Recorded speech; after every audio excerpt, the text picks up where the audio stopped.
नमस्कार, मैं हूँ मानसी तिवारी और आप देख रहे हैं के भारत न्यूज। आइए नजर डालते हैं उत्तर प्रदेश स्पेशल बुलेटिन की। बदायूं से बड़ी खबर। बदायूं में 4 झोपड़ियों में अज्ञात कारणों से लगी आग। देखिए बदायूं से हमारे संवाददाता आरिफ खान की एक खास रिपोर्ट।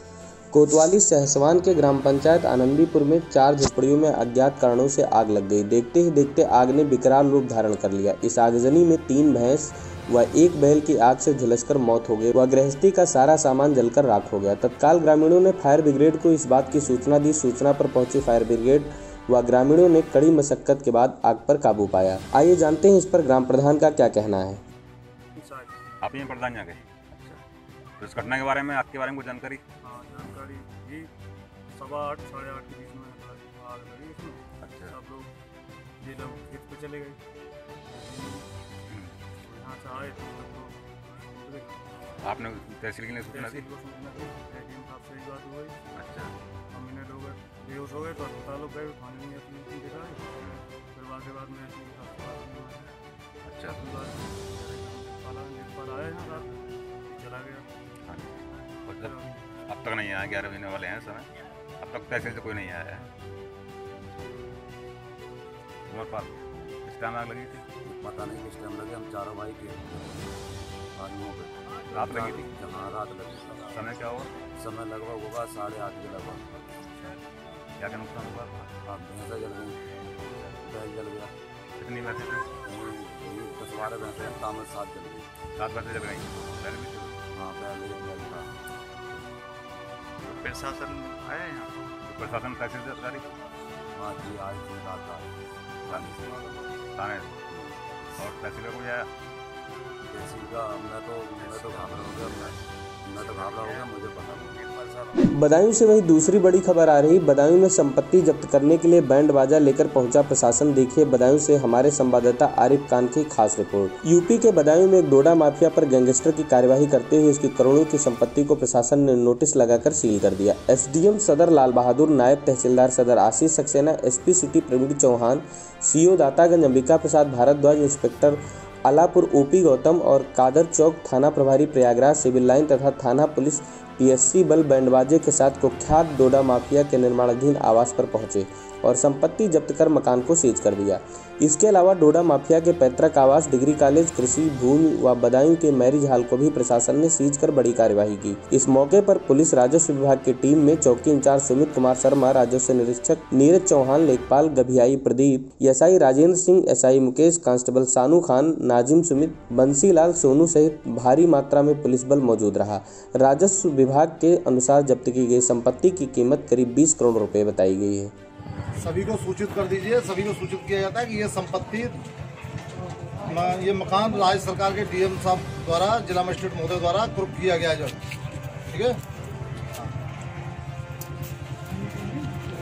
वहीं लखनऊ से बड़ी खबर। लखनऊ के होटल मेट्रो व्यू में जमकर हंगामा और तोड़फोड़। देखिए लखनऊ से हमारे संवाददाता दाऊद अहमद की खास रिपोर्ट। नाका थाना क्षेत्र के मुसाफिर खाने के सामने पुराने विवाद को लेकर अमित लाज के मालिक और स्टाफ ने होटल मेट्रो व्यू में जमकर हंगामा किया और तोड़फोड़ किया। इसके साथ ही अमित लाज से आए दर्जनों लोगों ने मेट्रो व्यू होटल के गार्ड की जमकर पिटाई कर दी, जिससे गार्ड रवि को काफी गंभीर चोट आई। गंभीर हालात में उसे ट्रामा सेंटर भर्ती कराया गया। मौके पर पहुंचे थाना नाका इंस्पेक्टर मनोज कुमार मिश्रा ने इस मामले में 7 लोगों को गिरफ्तार किया है।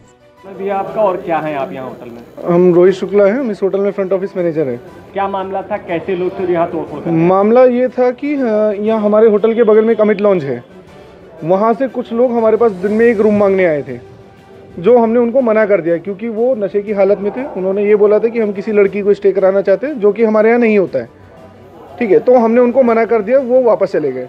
उसके बाद जब शाम को 9 बजे करीब मेरी ड्यूटी ऑफ हुई, उसके बाद ये लोग दोबारा आए। जब दूसरा मैनेजर आया, मैं बाहर चला गया था होटल से, इन्होंने उस मैनेजर के साथ मारपीट की। और जैसे इस घटना के बारे में मुझे पता चला, मैं तुरंत 10 मिनट के अंदर होटल वापस आया। जैसे ही मैं होटल वापस आया तो ये लोग कम से कम 10 से 15 लड़के होटल के अंदर घुसे और हमारा होटल पूरा एक तरफ से तोड़ा। और कोई ऐसा स्टाफ नहीं बचा होगा जिनको इन्होंने मारा ना हो। ये पहले भी, इससे पहले भी विवाद हो चुका? इससे पहले इन्होंने किया था, लेकिन इतना विवाद नहीं किया था। किस मामले को लेकर? विवाद इससे पहले का भी एक छोटा सा विवाद था। हमारे यहाँ पे होटल में गेस्ट स्टे कर रखा था, गेस्ट यहाँ से बाहर निकला था, ये लोग नशे की हालत में धुते थे, बाहर इन्होंने गेस्ट के साथ मारपीट की। और उसके बाद ये दूसरा मामला ऐसा है जिसमें इन्होंने हमारे स्टाफ के साथ मारपीट की प्लस हमारे होटल को नुकसान पहुंचाया है। क्या किसी स्टाफ की हालत सीरियस भी है? बिल्कुल बहुत सीरियस है। हमारा गार्ड है, हमारा मैनेजर है, हमारा सुपरवाइजर है, हमारा वेटर है, हमारा किचन का स्टाफ है। कौन सा ऐसा बंदा नहीं है जो सीरियस ना हो, और जिसमें से हमारा गार्ड तो इस हालत में है कि वो बचेगा भी कि नहीं पता नहीं। ये होटल किसके नाम है? ये होटल है मिस्टर अरोड़ा जी हैं, उनके नाम पे है। गाजीपुर में भूमाफिया ने वृद्ध किसान की हड़पी जमीन। देखिए गाजीपुर से हमारे संवाददाता इकरार खान की एक खास रिपोर्ट। मामला सदर कोतवाली क्षेत्र के मेरनपुर गांव का है, जहां रहने वाले वृद्ध किसान रामनाथ को झांसा देकर भूमाफियाओं ने करोड़ों की जमीन हड़प ली है। भूमाफियाओं ने अपने साथियों के साथ मिलकर वृद्ध किसान को राशन कार्ड, वृद्धा पेंशन और सरकारी आवास दिलाने का झांसा दिया और जमीन के कागजातों पर हस्ताक्षर करा लिए। जमीन की फर्जी तरीके से रजिस्ट्री हो जाने के बाद जब दाखिल खारिज का नोटिस वृद्ध किसान के पास पहुंचा तो परिजनों के होश उड़ गए।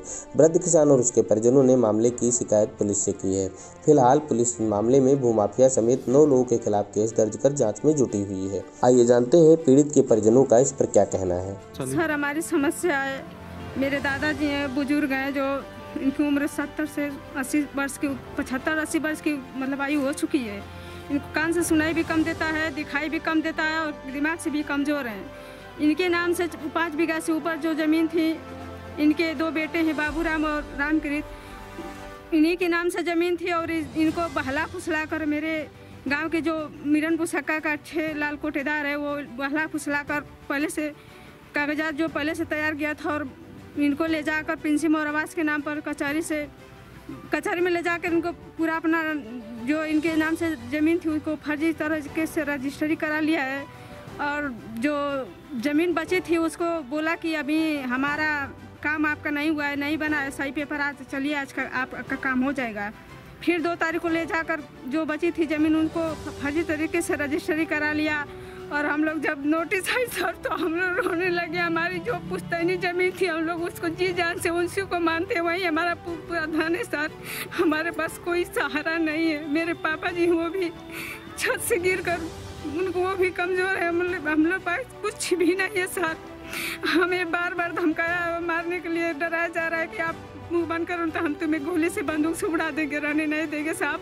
हमारी कोई पुलिस प्रशासन से सुनवाई नहीं हो रही है सर और हम लोग नहीं मरने के कगार पे सर। हमारे पास कुछ भी नहीं बचा है, सिर्फ मारने के कगार पे हम लोग आत्मदाह करेंगे।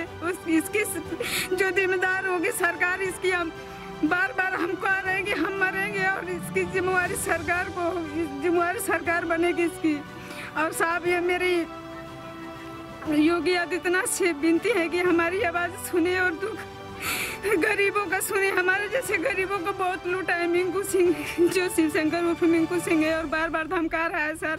हमारे 4 भाई हैं, 4 भाइयों को बार बार वो धमका रहे हैं। 6 लाल कोटेदार और मिंकू सिंह बार बार धमका रहे हैं सर। हमारी सुनवाई हो, नहीं तो हम लोग मरेंगे सर। इसकी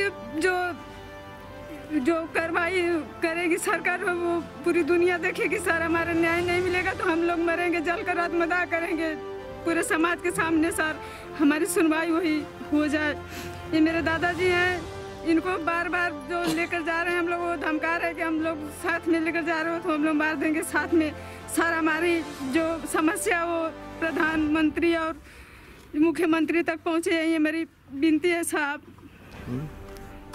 सर ये मेरे दादा हैं, इनको गांव के मेरे कोटेदार अच्छे लाल है, ये ले गया पेंशन और आवास के नाम पर और जाके पूरी फर्जी रजिस्ट्री कराया है 2 बार में। एक रजिस्ट्री 27 को कराया है, एक 2 बार 2020 को कराया। खेत की रजिस्ट्री लगभग हमारे 6 बीघा खेत है करीबन और ये करीबन 25-30 करोड़ की संपत्ति है। एक भी खाते में हमारे पैसा नहीं आया है। हम ये मुकदमा भी कराएं लेकिन हमारी सुनवाई एक भी नहीं हो रही है सर। इनको ले जाके कि चलिए आपका पेंशन और आवास दिलवा देते हैं। ये हम गए नहीं थे, हमारे चाचा गए थे, इनको ले गए थे वहाँ पे। ये पता ना वो कहें कि चलो इनका पेंशन आवास बनवा देते हैं, उसी में 2 बार में रजिस्ट्री ले जाकर करवा दें। पहला बार में गए कि आपका कागज़, दूसरा बार जब गए तो कहें कि आपका कागज़ तैयार नहीं हुआ है, तो दोबारा ले जाकर फिर जो बची थी शेष ज़मीन उनको भी रजिस्ट्री करवा दिए सब। ये बहुत माफिया किस्म के लोग हैं सर। इसी तरह बहुत लोग हमारे गांव में लूटे हैं सब। शिवशंकर और मिंकू इनका नाम है, जो ये बहुत माफिया किस्म का लोग है। कहता है कि हमारा DM SP कुछ नहीं करेगा। हमारे पास इसका प्रूफ है, वीडियो हम बनाए उसका। हमने 24 तारीख को FIR दर्ज है हमारा, 24 दिसंबर को, लेकिन अब तक कोई कार्रवाई नहीं हो चुकी है। हमने पिछले दिन आए दिन धरना भी दिया, लेकिन कुछ सुनवाई नहीं हो रही है। हमने ये भी कहा कि अगर हमारी नहीं सुनवाई हुई तो हम पूरे परिवार के साथ आत्मदाह कर सकते हैं, हमारी सुनवाई नहीं हुई तो। लेकिन हमारी सुनवाई नहीं हो रही है। हम योगी जी से यही मांग करते हैं कि हमारी ज़मीन को जल्द से जल्द वापस कराएं। जी बहुत लोगों का ये भी गोड़ा में किया है, गौसाबाद में ये बगल में खड़ी है, इनका भी इसी तरह किया है। इस संदर्भ में केस दर्ज है और इसको मैं COCT को परीक्षण के लिए दिया हूँ और वो देख लेंगे। अगर रिपीटेड इनकी एक्टिविटी रही तो इसमें निश्चित रूप से आगे की कार्रवाई कठोर की जाएगी। ऐसी खबरों को देखने के लिए बने रहिए हमारे साथ और देखते रहिए भारत न्यूज़।